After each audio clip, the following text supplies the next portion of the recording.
Hello, hello, and welcome back to Right to Choose. I'm so excited. I cannot even tell you how excited I am. I am Iana Harris, and this is my dear friend, Melanie Crosby.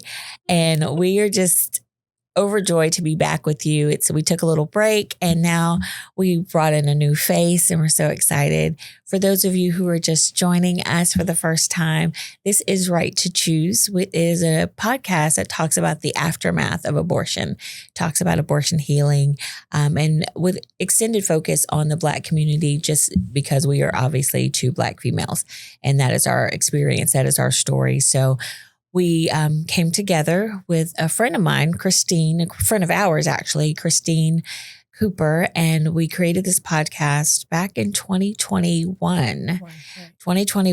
And then we did a season with Christine, and then she passed away. Then I did a season by myself, and then my dear friend Mel said that she would step up and she would join the cause. So this is the relaunch episode of Right to Choose. And it is Right to Choose with a question mark. It's a double entendre. Is it right to choose? Is it your right to choose? And that's not for us to say, but it really is just a good space for us to have safe conversations. Absolutely. To have healthy conversations. This is a judgment-free zone.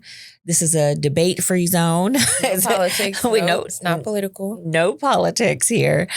We are here because we are both post-abortive women and we have lived through a lot because of our abortion stories. And we just want to be able to share that and have a space for people to come and to share. So we're going to dive right in. Hey. Let's get to know Mel a little bit for those of you. Yeah, the people got to get to know you, girl. That's fine. Okay. All right, tell us just a little bit about yourself. You don't have to tell us your whole bio and all the things. Because I'm not. I'm not going to do that. Right. I know. We'd be here forever. Yeah. I know.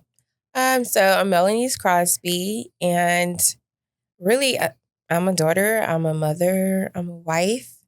I'm a woman who has lived through things, and I love volunteering. I love helping people, helping women, and most of all, I love women experiencing wholeness and freedom, because we can carry a lot of bags. Yes, and walk around for years. Bag lady. I was listening to that this week.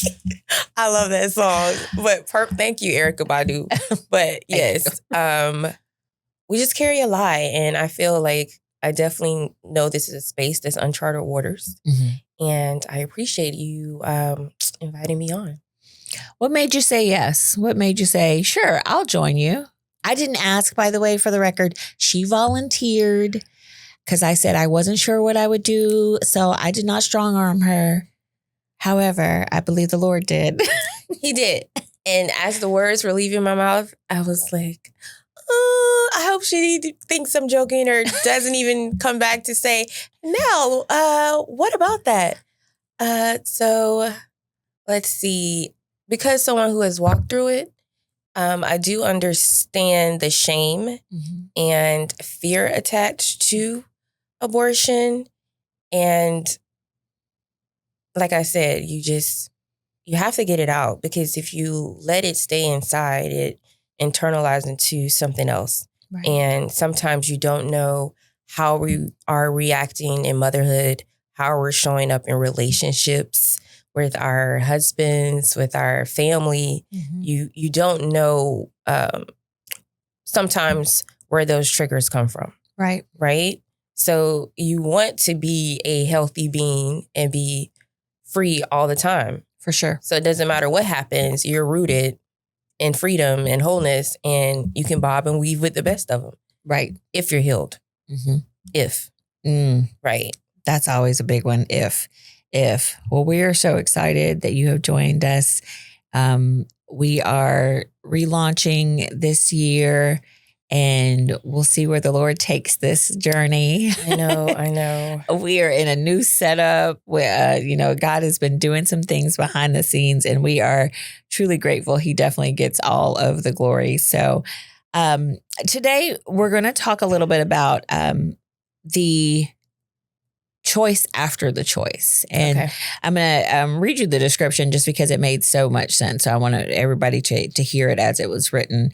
You made a decision, but no one prepared you for what came next. In this episode of Right to Choose, we talk about the emotional and spiritual reality that many women face after abortion. If you've ever felt confusion, numbness, regret, or even relief mixed with pain, you are not alone.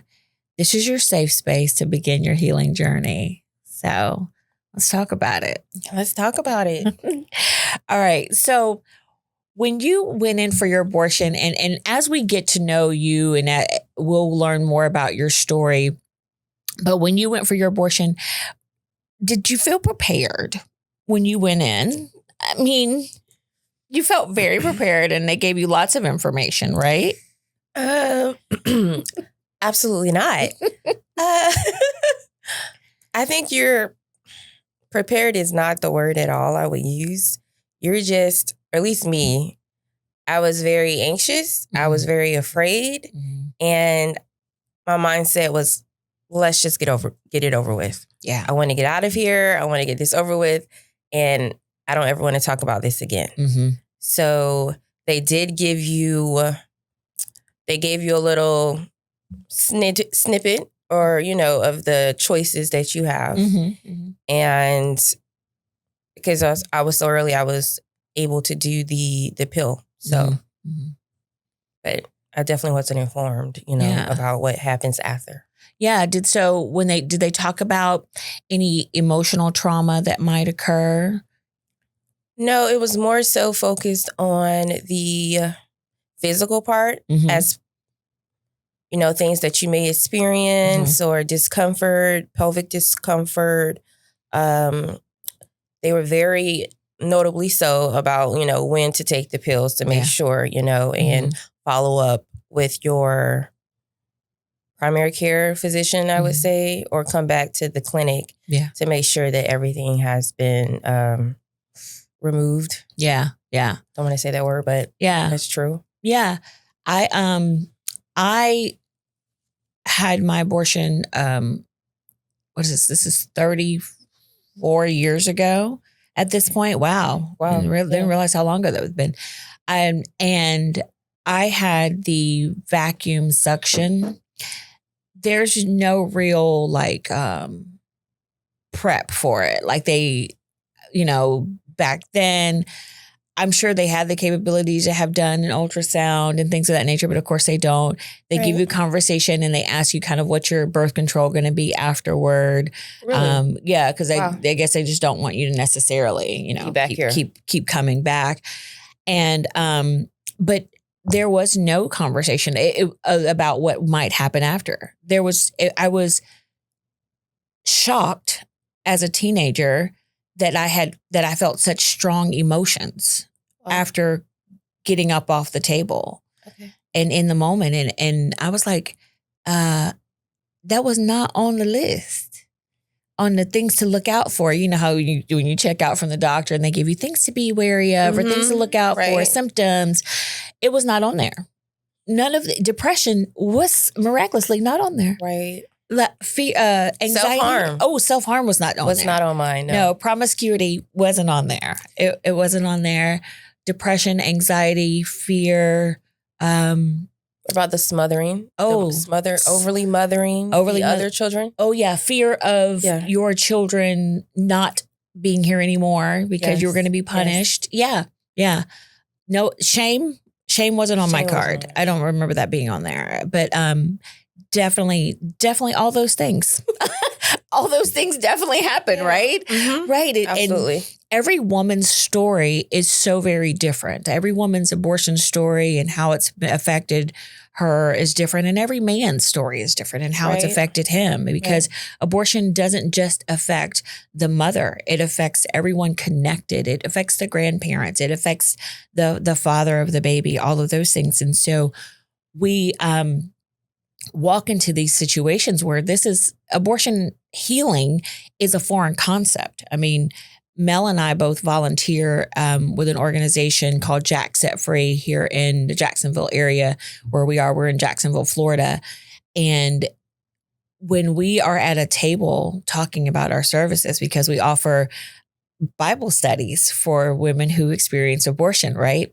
When we say what we are, we say, yeah, Jack Set Free is abortion. We're an abortion healing ministry.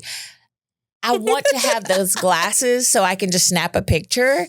I know we need Jarvis from Spider-Man to just help us. Yes, I know. I want to take a picture because people's faces are always like, I know. It's so taboo still, which is quite interesting because we have spaces to talk about SA, Me Too movement. We have spaces to talk about grieving the loss of, a loved one. Yeah. We have space to talk about postpartum. But what about abortion on this side of it? Yes. On this side. On this side of it. Yeah. There's a lot of conversation that happens about abortion. Right. And causes so much division in our families, in our churches, in our jobs, all these places. The word itself is very jarring to people. People hate to say it and hear it. And it's like, you're like, bro, it's a word. It is. Say it. And it's okay. It's okay. Yeah, it's okay. And you have this word that gets said and people don't realize whether they are post-abortive or not. When you say abortion healing, they're like, Well, it is foreign because as a mother, a woman, we're created, and mothers, we nurture. Yeah. And so now it's foreign to think about a mother grieving of the loss of a child that she chose to abort. Right. Yeah. So many people can't wrap their mind around that concept, but it is a space because you know what? We grieve in silence. Yes. We grieve in shame. We grieve in fear. We grieve in denial. Oh, denial is a huge one. That's a big one. Right. That's real. A lot of people, because I've been doing abortion healing for about 14 years. I've been serving in an abortion healing ministry for about 14 years. And in that, walking through it with women, going through Bible studies and doing just individual time and all these things, there are so many women who are like, I'm good, right? I don't know if you're listening and you were good. Here, I was good. I was good. I was so good. I was fine. When they came to my church for the group that came to the church for healing, I literally, when the pastor's talking, hey, there's someone in here, you've had an abortion, but God is going to use you and da-da-da. And I'm like, okay. And if you want to volunteer at the pregnancy center, I'm like, oh, great, I'll go for it. And as soon as you get in the room, hey, if you've had an abortion in your past, we need you to go through this study, this group, this Bible group. I was like, no, can we just write a check? Can I just be behind the scenes? I don't want to talk about this. I was like, okay, great. And then when I got in the group, I still didn't want to talk. I'm just doing this. I'm just checking boxes. Don't ask me anything. Yeah. Because it's none of your business. Yeah. But I was good. I was very good at compartmentalizing. No, I was so good. I was healed. You thought. I was so good. I was healed already. And I didn't need your Bible study. But okay, I'll do it. I'll do it. It's fine. Baby, listen. And after having an abortion, I think what people don't process is that there are a lot of mixed emotions in that time because I believe both of us were Christians when we had our abortions. And that takes that's a whole different episode. We'll talk about that. We'll come back. Stay tuned. That's a whole episode by itself. Just being a Christian and in the church and having an abortion in the church. All of that we'll talk about. Come back. That's your teaser. It's so parallel, but it overlaps. Yes, it is. And I know that's going to be a good one. I'm looking forward to that one. I am too. It's the mixed emotions that can happen because women choose abortion because many times they feel that's the only way out of the situation. Right. That's the only thing that they can do. That's the only way to get this taken care of or to change the situation because for whatever reason, this isn't the right time or the right person or the right or all these Situation. things. Exactly. Situationships. Yeah, that was causing. me. Yeah, they cause a lot of situations. So when you have the abortion, there's this relief because the situation has been handled. Right. Right. Or so we thought. There's this, this immediate like, whew. But then there's this denial that that this has caused any problems. Regret. There's regret. But love and regret can exist together. Yes. Yeah. There is I almost regret. Yeah, very much. And you have all of these feelings that are rolling up at the same time. And you're like what am I? And like you said, how can a woman have this grief about something that she chose? Absolutely. And I'm here 100% to tell you she can. She does. And it's okay if you do, because it's not a simple,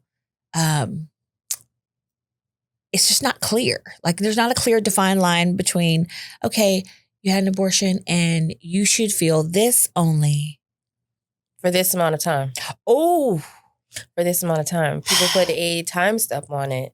Like, I lost my mom over 10 years ago, right? Mm-hmm. I'm still grieving that. Yes. Every Mother's Day, Absolutely. her birthday, seeing photos where we're looking like, right now I have a box in my closet that my husband had to get when we were moving because I didn't want to touch it. Like, I was like, oh no, I can't do this right now. Yeah. Right? Oh, 1,000%. But with this, why are you still bringing it up? I tell people that I love to volunteer and I'm, so for this. I'm like, why are you bringing it up? Just, are you still dealing with that? Just leave it alone.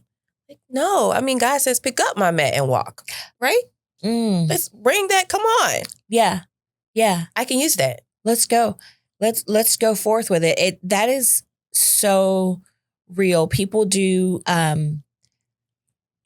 understand. And it's interesting because we both have lost our mothers and we both grieve heavily for our mothers, for the loss of our mothers. And even in moments where something good is going on, you want to call her. Something bad's going on, you want to call her. And that makes sense to have a natural conversation with people. And people are like, oh my gosh, yes, I feel you. I'm so sorry. But when I say I grieve the fact that I won't see my grandsons through my son, silence. Because it makes them uncomfortable. Because it makes them uncomfortable. People are very uncomfortable being uncomfortable. But something miraculous happens in the uncomfortable situations. Growth, healing happens in uncomfortable situations. Yes. Even when you have to have uncomfortable conversations. Yeah. In relationships. Yeah. After you have those conversations, is it not real? So much better. Yeah, for sure. For sure. For sure. And whatever you're feeling, whatever you're feeling about your story, whatever you're feeling, it's okay. It's okay to feel that. It's okay to feel sad. I grieve in a different way 34 years later. Now, them first 10 years, that grief was heavy. That grief was crazy because the grief was wrapped in guilt. I spent so long just feeling guilty and ashamed of what I had done. Same. I felt like the biggest hypocrite. Yes. I just knew I was going to be stoned in Him in Plaza because it was so heavy. The big scarlet A on my forehead. I'm like, oh my goodness, I can't tell anyone. Yeah. But you know who? One of the first person I told? Who? My dad. Oh. And to tell you that he just was so forgiving and understanding, and he just sat with me in it.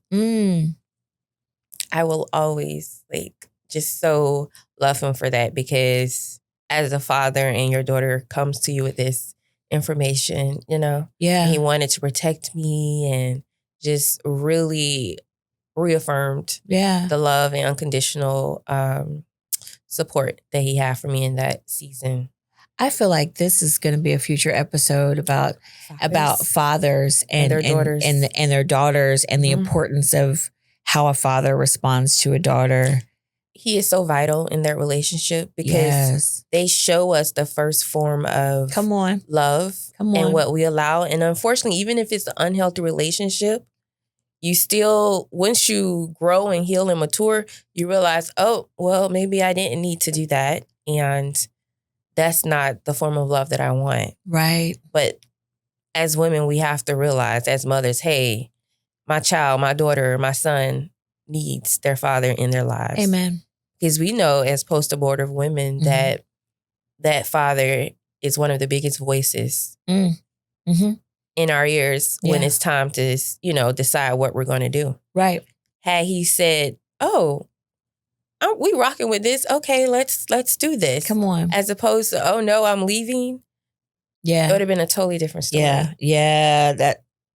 We will be doing a whole Stay episode tuned. about that one because it's a whole conversation and it's a whole thing. And a lot of the fear, a lot of the anxiety, the silence comes in that space.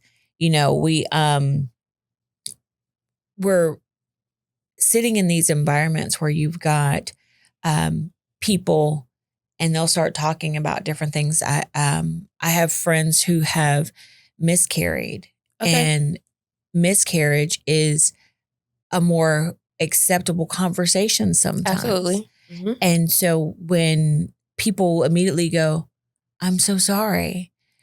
But if I say I had an abortion, I'm so sorry. It's not falling from lips. Baby, crickets. It is, why are you telling me? Crickets. I just wish we'd be more comfortable with it. Yeah. I think we were watching, okay, don't laugh. Okay. We were watching Real Housewives of New York. You know I love the Big Apple. And they were discussing abortion, And she was saying, one of the housewives was saying, hey, we need this space. Yeah. This is something. She talked to her father she talked to another housewife who had also walked through this. And you just are amazed. 1 in 4 women, like we know, have experienced an abortion. So even though you might be sitting at home, oh, I don't know anyone. Yes, you do. They might not have told you, but you know them. She's sitting on the row with you at church. She's sitting in a cubicle near you. She is, it is. You grew up with her. You grew up with her. You went to college with her. Yeah. If you just ran through your Facebook friends real quick, it becomes, and a lot of times people stay silent because someone else has stayed silent. But we're taught that. Well, at least in my childhood. Come on. What happens in my house? Stays in my house. Stays in my house. Don't talk about outside my house. We're not going to do that. Because when you go outside this house, you're representing us. Yes. Oh, yeah. And we don't do that here. We don't do that. No. We don't do that. No. Yeah. It's definitely Black culture that we don't talk about those kind of things. And we don't talk about Bruno. Like, we just don't talk about. We don't talk about these stories. We don't talk about the trauma. We don't talk about these things. And since what happens is that we're not talking about it, and then our offspring, our siblings, our people are repeating this trauma that we've had negative because we haven't talked about it. Environment. And I'm so glad that your children, my children, do not, like, my son walks around freely, can say anything, and he can say and be himself. Yes. He can acknowledge when he doesn't feel well. Yes. He can be seen in the midst of company. Talk about it. Seen and not, what is it? Seen and not heard. Yes. Yeah. Children are to be seen and not heard. Yes. But something happened to me last night. Mom, and I want to talk to you about that. No, it didn't. No, it didn't. No. This is what happened. Yeah. And as a child. Rewriting the narrative. I know. And do you know how detrimental that is to your psyche? Like, wait. I'm 8. This did happen. He did do this to me. Ooh. No, that did not happen. I'm going to tell you what happened. And so now that's no longer a safe zone. Right. Now I can't bring this to you. Right. Because you're going to change it. And now I'm going to be looked at as someone I'm going to get in trouble for this. Right. And as I grow, I take that with me. Absolutely. I take that with me. And so I have this fear of judgment. I have the fear that there's something that I've done wrong.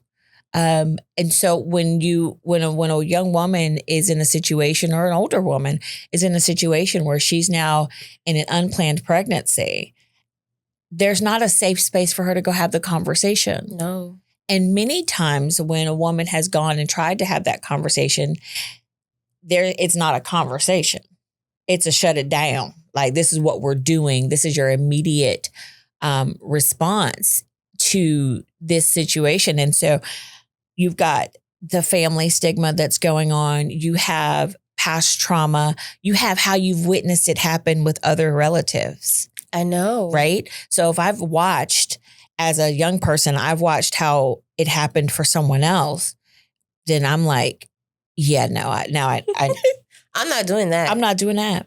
When I tell you I learned how to be quiet because I don't want to get hit and I don't want to get in trouble. Yeah. I kept my head in the books and I saw that as my way out because we're not doing that. Yeah. No. Yeah. No. And even with this, I was so afraid to tell my mother, my sister, anybody, how long do we carry that secret and hold it in? Yeah. For years. Yeah. I told my best friend, of course, and then my cousin who had to drive down with me when I got it. Right. But it was something I'm like, okay, once this is done, I'm over it. Yeah. And I'm never going away. And to the women who are listening, like, how long did you carry it or are you carrying it? Yes. Who have you told? How are you feeling about that decision? Yeah. Yeah. After so many years. There is something very freeing in opening your mouth. The liberation. Yeah. There is something that to share it. I have been honored to be the first for a lot of women because I'm very vocal about my story. So a lot, which has not been everyone's favorite. I had to grow into that. Some folks is not happy about it, about me being vocal about my story. But there are spaces that I've shared my story and I've had a woman come to me and immediately say, I've never told anyone. And usually when a woman moves toward me after I've told my story, I know where we're going. Know. Right. Because now I know. And so I immediately want to receive that story with the love and grace that she's like poured it out. Because she's like, here's somewhere safe I can lay it. Are you someone's safe space? Oh, yeah, that's good. Are you going to judge them for this? Are you going to judge them for their erratic behavior after it? Oh, because we will forgive a man 70 times 7, but let your girlfriend be going through something. Oh, and she don't know how to deal. Oh, girl, I'm done with you. Yeah, just close the door. You stupid. Just stop. What are you doing? Why are you acting like that? And cut it off. Being so dramatic. Just cut off the relationship. I'm like, really? Really? I saw a meme the other day that said, forgive her just as many chances as you give that man. Give your sister them that many times too. If it's a comfortable space or even uncomfortable, if it's okay, healthy. Right. We're not talking about something that's toxicity. No. But just give her time because some people don't know how to deal with these emotions, these feelings. Adulting. Child. we don't know how to do it. Because we don't talk. We weren't taught to talk about it. We weren't taught how to talk about growing through and making decisions and having trauma. And in growing up in the church, we were taught that this sin we don't talk about, because if you talk about it, it sounds like you're glorifying it. So if you talk about it, and then especially if you say that you're hurt by your said sin, then no, we just absolutely do not. And it's like, bro, what? It's such a huge need, right? Molestation, rape, abortion. Yeah. Like, you have to talk about these things. Right. And I call it the shrapnel of abortion. Okay. So when abortion hits you, it doesn't just hit your womb. It doesn't just hit your, it isn't just a pregnancy loss and that one thing. No. It hits your psyche. It hits your emotions. It hits your body. It hits your relationships. It hits all these places. And it's just like, and you don't even sometimes know that the shrapnel's out there. You're like, what is this? Until somebody triggers it. And have you ever read the book The Body Keeps the Score. I have not read it, but I need to because I've heard I put it on the list. Thank you for reminding me to put it this year on my list. Please. Because I've heard so good. It came back and has moved itself out to being front runner these days. I saw it somewhere. I was like, okay, I need to read the book. Yeah. So it's a sign. This is a sign, confirmation. I need to read The Body Keeps the Score. Absolutely. So we will be adding that to the list. But you're right. The body, the mind is a steel trap. I will tell you that. Your mind remembers things that you don't. Like, even from a symptom point of view, a lot of times people don't realize that some symptoms are related to their abortion. Mm-hmm. And there's things called anniversary symptoms. And like, what's that, Iana? Thank you for asking.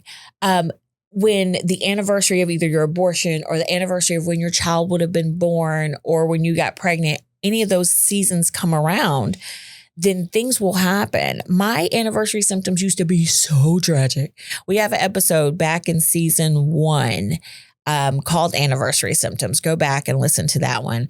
And where can they go and listen to it? You can listen to it on anywhere your podcasts are found. Spotify, Apple Podcasts, YouTube, I think, right? I think so. Y'all, we'll figure it out. Spotify for sure. Yeah, Spotify for sure. But it's like your mind is like, hey, we're not okay. And that's honestly how I ended up going into my first abortion healing space was because I had, true story, picture it, Christmas time. I'd had my abortion in May of 1992. And it's Christmas I have to do it. It's not called 20 then. It's 2002. I had to do my numbers right. It's okay. So it's Christmas time. My child would have been born December 26th. Oh no. Right? Every Christmas. Right? And the way my anniversary symptoms would present themselves was I got off the table with depression. Like I got right up off that table with a pocket full of depression. And every Christmas I would do elaborate things. Like I would have parties and I would decorate and it would be wonderful. Okay, we're going to mask it. Come on. We're going to mask it. I'm masking. It's fine. And would do all this every single year. Right. Wow. And I'm sitting at work one day and I lose it. I'm just at my desk. I mean, I am done. I am sobbing. I am weak. And my mind just couldn't do it anymore. My mind was like, girl, we're tired. Sis is tired. It's 10 years. Like sis is tired. It's time to heal. It's time to heal. And I knew exactly. My spirit girl knew what it was. I typed in, this is the early days of Google. And I typed in abortion plus healing. What did you see? Rachel's Vineyard Retreats was the first thing that came up. Wow. Nice. And so at the time, it was, honestly, I don't even know if anybody else was really doing a lot. But it came up as the first thing and I called their hotline and I scheduled a retreat and the lady on the line was so good. But it was the first time that I realized these anniversary symptoms were a thing. And over the years, my anniversary symptoms present themselves in such crazy ways. It would be such sadness and heaviness, and I wouldn't know. And a lot of us, when we are post-abortive, don't realize, like, there are things that happen. There are things that will trigger you. Some women don't do baby showers, don't do babies. Right. Don't go to church on Mother's Day, don't want to hear Happy Mother's Day. There are so many things that will trigger that.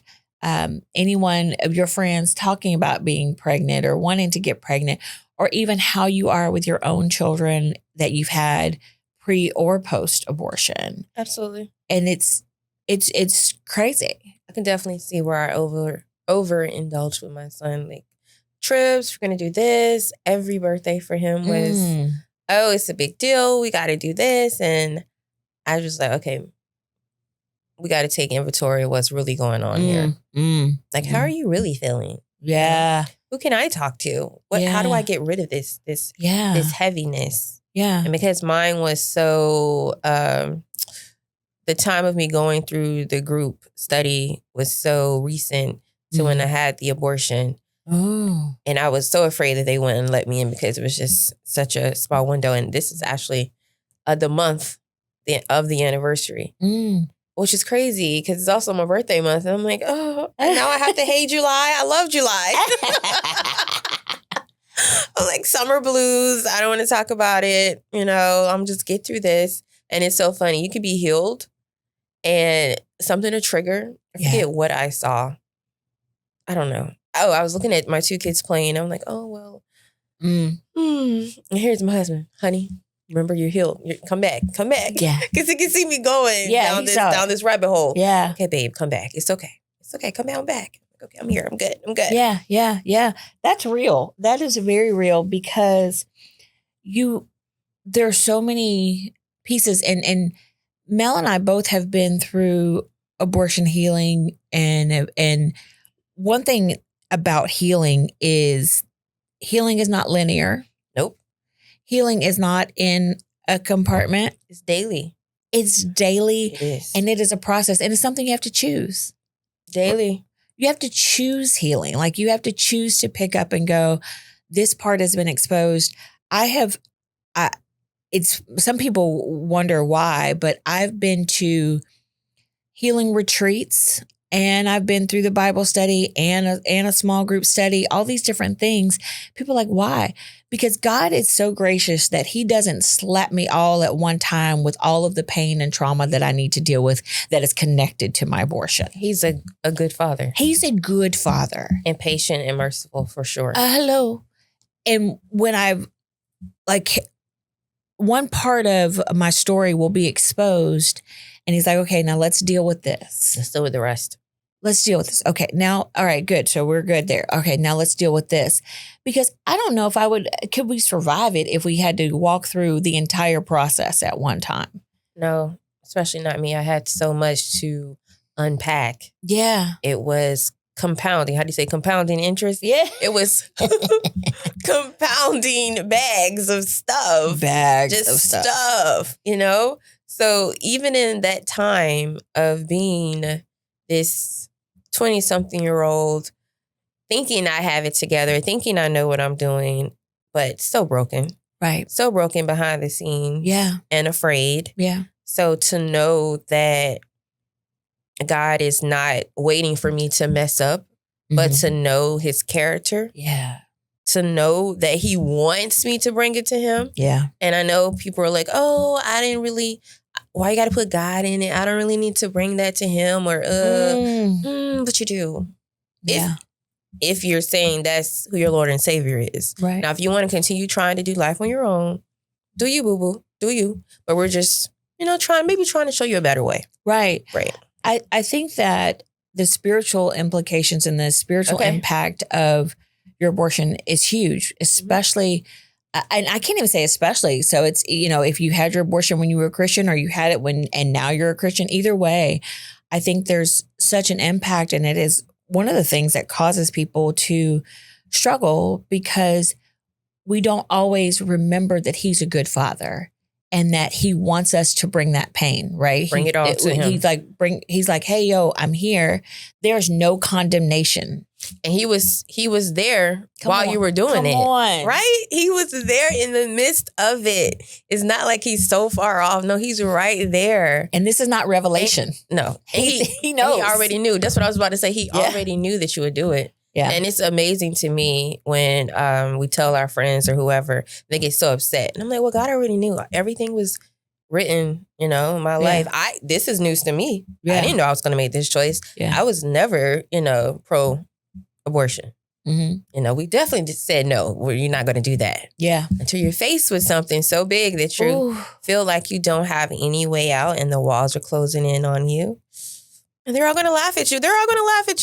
What movie is that? Do you remember that movie? They're all going to laugh at you. I don't know. But that's what I felt like. Everything was closing in on me and I just have to get out of this. Yeah. I think that many times we distance this part of our story from God and it causes us to have this distance with him. I didn't want to talk about where I don't want to talk about it. I'm not going to bring this to him, or this is, he can heal cancer, but we're not going to talk about this. We're not going to talk because I've done this. This is what I've done. And like it or not, societally, we level sin. Oh, yes. We level There's some sin. big ones, and then there's someone like, is that really that bad, though? Yeah. People level overeating, sin. is that really that bad, though? Hiding gifts from my husband, Right. is that really that bad? Right. Do we really have to look at the accounts and be good stewards? Yeah. No. Yeah. No. People, it still I don't do that, though, by the way, for the record. My husband knows. Thank you, Lord. Thank you, Lord, for a good steward. Thank you, Lord, for a good steward. He does every ass. Okay, check. But we'll find ourselves avoiding God, avoiding prayer, avoiding quiet time, avoiding church. Those relationships with church, too, especially the ones who want to be all in your business. We only tell them what we want them to know. Yep. I forget it was a pastor who we were talking to, and this was so profound. He said, the fake you is doing just fine, right? But that real you behind the scenes, behind closed doors, that your family sees, that's who we need to see. Yeah. And if your wife or your spouse is always chewing on lemon heads and sweet tarts, you need some work. You need some work. What? The kids always silent and don't got nothing to say. Yeah, boo, it's you. It's you. It's you. And it's okay. It's okay. But just own it. Yeah. Right. Yeah. And it's so crazy because I don't know if somehow we've been taught that if I lay it all out to God, he can't handle it. Or something. I don't know what it is. We don't want to be seen as imperfect. Perfectionism is where it's at. True. The Joneses are doing just fine. Yeah. So we have to especially at church on Sunday morning. Absolutely in your Sunday's best. Yes. But the most broken behind scenes, they wasn't talking before they got in this building. But blessed and highly favored. Hallelujah. Amen. My man. Get back in the car. Crickets. But when are we going to be honest and really restore our hearts and just have a true broken and contrite heart? Just bring that to him. Yeah. Yeah. And that's who he is. He's literally the God of everything and the God who's like, hey, I'm here. I see you. I see you. I been saw you. And I love you just the way you are. Absolutely. You don't have to get cleaned up. Nope.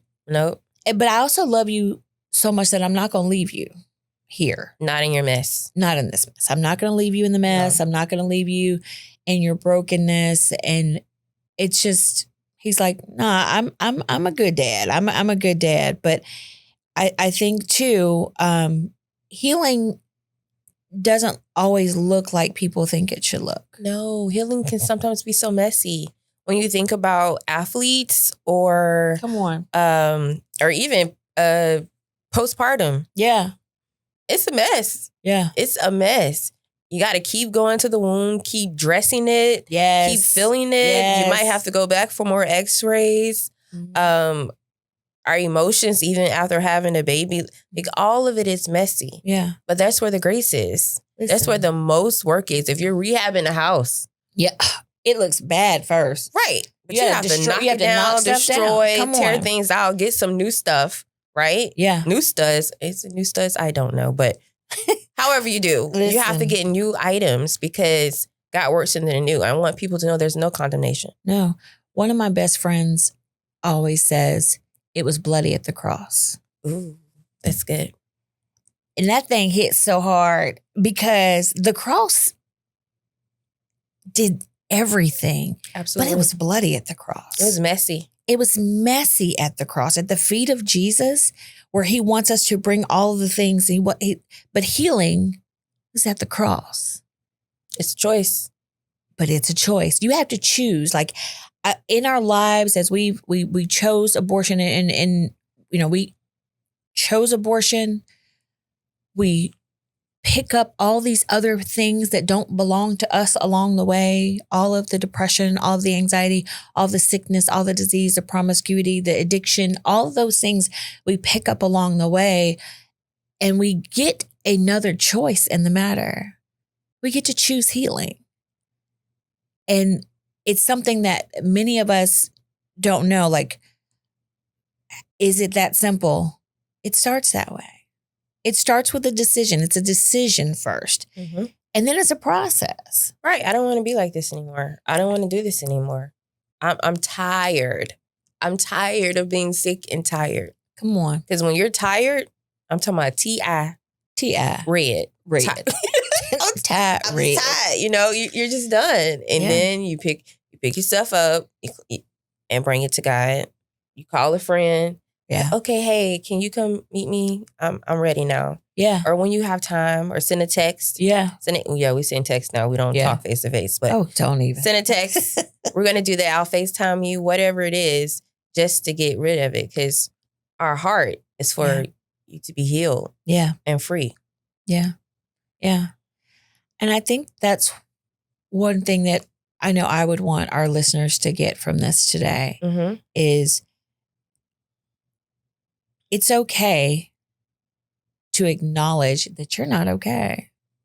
And that's the choice that you need to make after the choice. Yeah. Right. It's okay to first acknowledge, I'm not okay. I'm not okay. I still need some work. There's some things still going on. Start thinking about this week, like as you're processing through, as you're listening, and you're thinking and you are encountering God in this week, think about like, what have I been hiding? What have I never spoken about? What do I feel about God?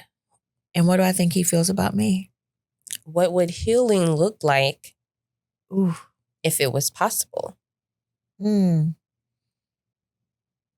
That's something to really, really marinate on. And on Right to Choose, we want to provide an environment for these conversations, a safe space, and we want to challenge you because we're challenging ourselves every day as we're talking about it, because it's even just today coming here to do this. It's a monsoon. A monsoon has ensued outside. Like, is this a hurricane? It is the hurricane season. What's going on? It's hurricane season, but I just did not see the weather. Like, just the press, but it was just the reminder that how unpredictable this can be. How unpredictable that you've prepared. You've got your makeup on. You've got your shoes on with your toes out. You've got your hair done. You got all your stuff good together, and you're going out in our perfect way. And the monsoon hits. Immediately. The monsoon hits, and it's like, okay, wait, God. And I believe, God talks to me in metaphors. Okay. So the monsoon hitting is quite apropos. Because really, it's like, really, God? And it's just a reminder that he is always there. And that in the midst of it, that sometimes we need an umbrella and sometimes we need to just stand in the rain. Absolutely. Yes. Embrace it and go through it. Rain. Go through the rain. Go in the storm. It's just like when you're driving on the highway and you ride through the storm and you want to pull over because the rain is so bad. But they're like, don't pull over. Because it's going to still be raining. It's still going to be raining right. You have to keep going through it. Because on the other side, come on, sunshine, might hear some birds chirping. It's going to be bright and beautiful. Especially in Florida. It could be raining over here and on the other side of town it's sun. It literally was sunny on my side of town. So accurate. But as we close up today, is there anything else you want to say to our listeners?